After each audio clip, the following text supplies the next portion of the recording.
aujourd'hui, on va vivre un moment magique tous ensemble puisque nous allons préparer un gâteau magique, c'est-à-dire un gâteau qui permet avec une seule pâte d'avoir 3 textures. Une texture de gâteau, une texture de crème et une texture de flan. Je te laisse regarder les ingrédients et moi je file en cuisine avec mon joli mug.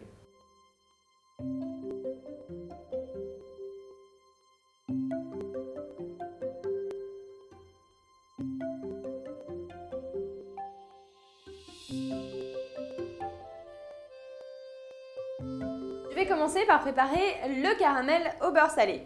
Je vais faire fondre d'un côté le beurre demi-sel avec la crème et la fleur de sel et de l'autre côté, je vais transformer mon sucre en caramel.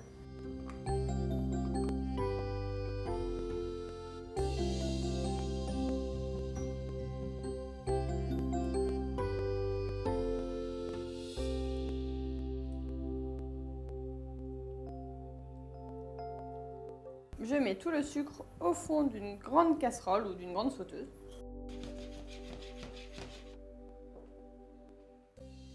J'ajoute le mélange de crème et de beurre au caramel en faisant attention à ce qu'il va y avoir des projections. Alors si jamais la crème n'était pas assez chaude et qu'en versant sur le caramel tu obtiens des morceaux de caramel dur, c'est pas très grave, tu remets simplement sur feu doux et ils vont fondre tout simplement dans la crème.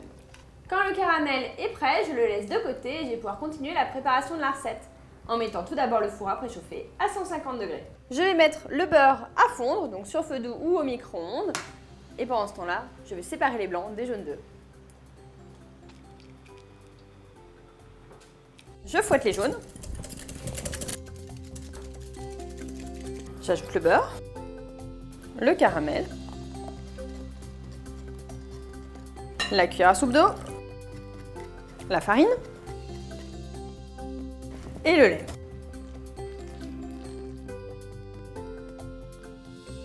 Je vais maintenant récupérer les grains de la gousse de vanille et les ajouter au blanc d'œuf. Donc je l'incise sur toute sa longueur et avec le dos du couteau, je racle la gousse pour récupérer les graines. Et surtout, je ne jette pas la gousse de vanille fendue, je ne vais pas m'en servir pour cette recette, mais je peux par exemple la mettre dans un pot de sucre pour le parfumer. Je mets les grains avec les blancs d'œufs et je vais les monter en neige.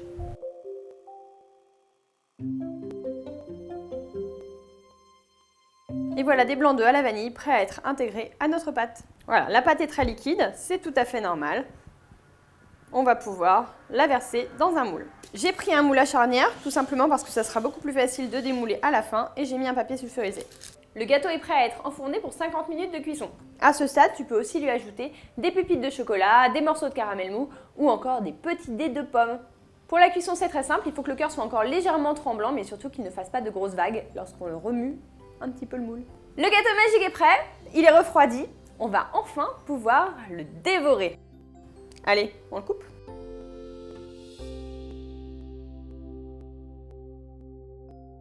Et voilà, la partie flan, la partie crème et la partie gâteau.